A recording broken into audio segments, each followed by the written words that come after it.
having a few logos or just some scorecards with statistics on how many customers you've served, how many 5-star reviews you got, what Yelp says about you, often is a very simple way of elevating the perceived value.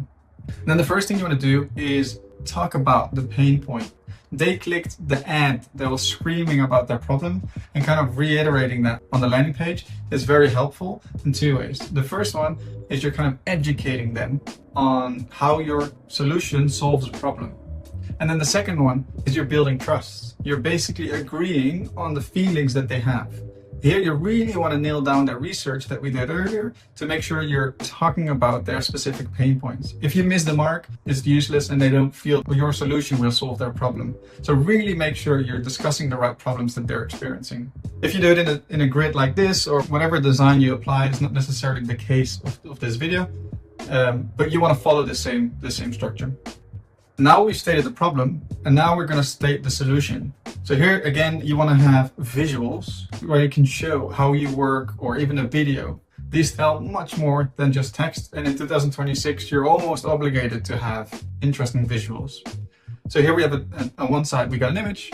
Here again we use that tag to kind of catch attention and to perform, to elaborate on certain statistics or guarantees.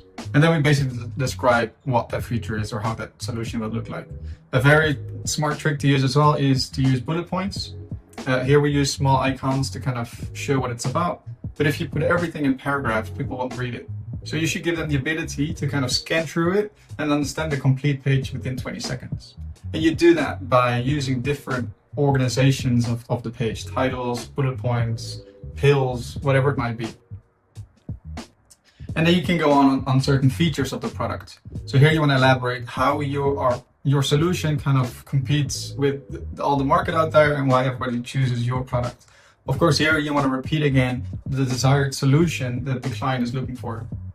This is a very slick and I think a nice way of communicating it. Just 3 rows, an image on one side to kind of show what you're talking about, and then that kind of mixing it up to keep it interesting. Here again, we use kind of a little icon and eye catcher, and then the title and a quick paragraph. And we repeat that throughout this section. Something that really sets you apart is social proof. This is just so important. I don't care how big your brand is, if you're Lamborghini or if you're Procter & Gamble, it just always works. We've tried it many times. The more social proof, the more this really helps to get more leads. And of course, videos are always the best. They're the hardest to get, but if you have those, of course, it really shows that you're legit, you're a real company, and you're trusted to do business with. So in this case, we got a 3 grid images of a video,